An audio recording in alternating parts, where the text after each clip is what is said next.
Allez, petit essai caméra, petit essai du son, hein, bien sûr, il faut tester son son avant de commencer quoi que ce soit.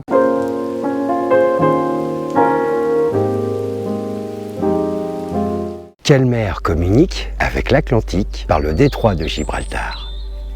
C'est la mer Noire. Non, quel dommage. Julien Lepers, si vous me regardez. Salut à vous, mollets d'acier et avis de nature sauvage. Bienvenue dans cette 12e vidéo où je vais vous montrer 4 montages de tarp, ou bâche pour ceux qui ne parlent pas anglais. Alors des configurations de montage de tarp, il y en a à pléthore. Ce que je mets en avant dans ces 4 configurations, c'est la rapidité de montage. Et oui, quand vous avez crapahuté toute la journée, il vous faudra trouver l'énergie, de la motivation pour vous installer. Et là, c'est rapidité, efficacité, sobriété. Et puis, tout dépendra de la saison où vous allez vous immerger aussi dans mer nature. Si le temps est clément, le simple fait d'installer son hamac avec moustiquaire est largement suffisant. Faites attention quand même à la petite rosée du matin parce que ça pourrait humidifier vos petites affaires. Si la météo est plus incertaine, avec quelques passages nuageux, avec pluie fine, vent modéré, là, le montage en A s'impose. À partir de ce montage en A, vous pouvez augmenter la superficie de votre abri en utilisant les 2 suspentes qui seront à votre disposition. Je vous montre ça dans un instant. Non, je suis pas Philippe Catherine, non. Je suis Azimut Brutal. Si vous aimez cette vidéo, n'oubliez pas de taquiner l'algorithme. On vous remercie. Allez, je vais installer la fêtière, là, je vais déplier le tarp et je vous refais un petit point sur le nœud prussique. C'est la moindre des politesses parce que j'ai revu la vidéo et ouais, il y a un petit manque de rigueur quand même.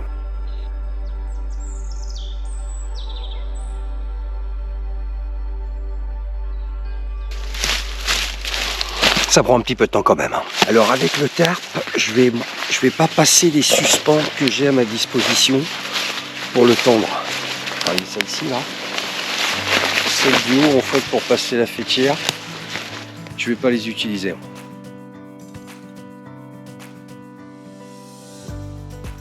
Alors voilà comment ça se présente d'un premier temps. Et dans un second temps, normalement, on peut passer la fêtière dans ces petites suspentes que vous trouvez ici, qu'on trouve aussi ici et qu'on retrouve forcément de l'autre côté. Donc soit pour un montage A traditionnel, vous choisissez de passer votre fêtière dans vos suspentes ou sinon vous pratiquez cette deuxième solution qui va permettre d'élargir légèrement votre A. Ce qu'on appelle le A dodu. Donc je reviens sur le nœud prussique parce que j'ai regardé la vidéo sur les nœuds, il n'était pas top. Donc je refais un petit point avec vous sur le nœud prussique, hein, le petit bout de corde qui va bien avec son petit nœud. Donc vous passez comme ceci. Ensuite on revient chercher son nœud face à 11 et on repasse. Et on repasse.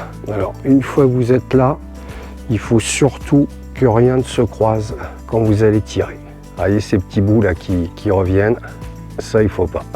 Voilà. Et là, votre nœud prussique est opérationnel. C'est-à-dire que je peux le manœuvrer comme ceci. Par contre, une fois qu'il est en tension, ça bouge plus. Tout facile, tout aussi facile à défaire. Hop, hop, et voilà. Le nœud prussique. Donc attention, quand vous refaites finaliser votre nœud, que ça ne s'entortille pas parce que sinon... sinon ça va déconner quoi. Nœud prussique au top.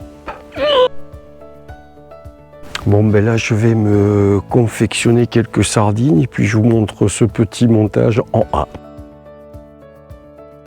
Petite sardine sur place, hein, ça coûte pas cher, ça boit pas d'eau, c'est nickel. Avec sa petite encoche qui va bien, merci beaucoup. La petite pointe magnifique.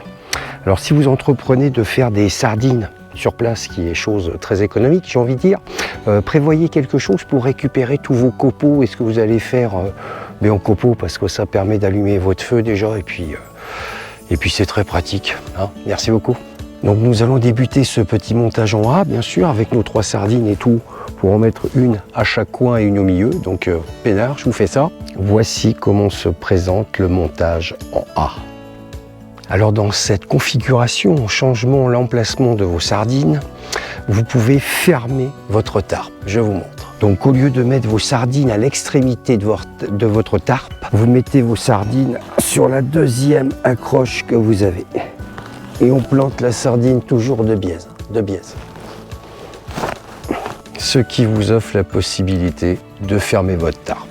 je fais l'autre côté et on finit. Voici ce que ça donne quand vous avez fermé votre tarpe. Alors, il vous faudra aussi adapter l'espacement de votre tarpe parce que ça demande un petit peu de finesse, un petit peu de doigté quand même.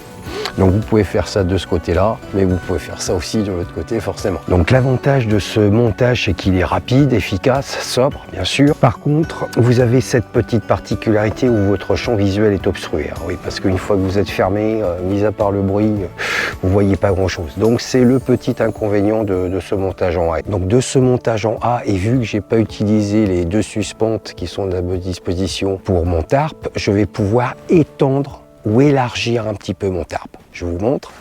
Donc en prenant les deux suspentes, je vais pouvoir élargir mon tarpe. Donc forcément un petit peu ma superficie d'habitat. Alors quand vous faites ce A dodu, comme je l'appelle, prévoyez quand même des tendeurs afin de ne pas faire de grosses tensions sur votre tarpe pour pas que déchirer votre tarpe. Parce que sinon, si ton tarpe se déchire en plein vent et qu'il pleut, ça va pas être très rigolo. Nous voici en présence du montage en A dodu. Donc là, j'ai quand même un petit peu plus de place pour mettre mon matos, m'installer tranquille. Pourquoi pas mettre ma petite chaise fabriquée sur place et tout. Voilà, donc là, je suis fermé, je suis impeccable. Bon, c'est vrai qu'au niveau hauteur, ça demande un petit peu plus, mais c'est déjà pas mal. Montage en A dodu. Bien évidemment, il vous faudra adapter votre configuration tant sur l'ancrage de vos sardines que sur la longueur de votre A dodu. Si cela reste possible, prévoyez des tendeurs afin d'avoir une souplesse sur les tensions que vous allez créer. Ce serait dommage quand même de déchirer votre tarpe. Si vous n'avez pas de tendeur et que vous avez de la corde, tendez modérément, hein, parce qu'il faut laisser un petit peu de mou quand même, parce que sinon ça peut... De ce montage en A et de ce montage en A dodu, nous pouvons passer sur un troisième montage, le montage trappiste ou canadien. HB Canada, ce montage est pour vous. Tabarnak le chien, stelling sur le calibut. Voilà ce que donne le montage trappiste ou canadien. Donc vous avez un petit pan qui vous protège du vent, un petit pan qui vous protège de la pluie. Alors faites attention sur cette configuration là parce que vous allez créer une poche d'eau et il faudra évacuer votre flotte parce que sinon, sinon tu vas tout te prendre sur la gueule quoi. Donc l'avantage de ce petit montage, c'est que vous avez quand même une petite visibilité. Bon, dans le dos, c'est foutu, hein, parce que c'est comme ça, mais là, oh, un pigeon. Et de ce troisième montage, nous pouvons passer au quatrième et dernier montage de tarpe. Attention. Dernier étage, tu finis par les escaliers. Le montage Force Special, colonel. Voici le montage Force Special. Donc sur ce dernier montage de tarpe et tout, voilà. Donc là, l'avantage de ce montage, c'est que vous avez une petite vision à 360 degrés. Ça, c'est pas mal. Vous êtes protégé de la pluie. Alors faites attention parce que ça pourrait aussi créer des poches d'eau et tout. Donc il faudra évacuer votre flotte au fur et à mesure. Comme ça, vous pourrez la récupérer. Nous voilà arrivés à la fin de cette vidéo. Je tiens à vous remercier toutes et toutes pour vos abonnements. 90 abonnés à l'heure actuelle hein, sur une année de mise en ligne. C'est quand même pas mal. Attendez, oui, 96 abonnés, 100 abonnés. Magnifique, merci. En direct? Oui, vous êtes en direct. Ah, c'est très 112. Prochaine vidéo dans un mois pour cette nouvelle année 2026 qui va se présenter à nous. D'ici là, portez-vous bien et faites attention à vous. Au bord de quelle mer est située la station balnéaire de Yalta? C'est la mer Noire. Fantastique, c'est la mer Noire.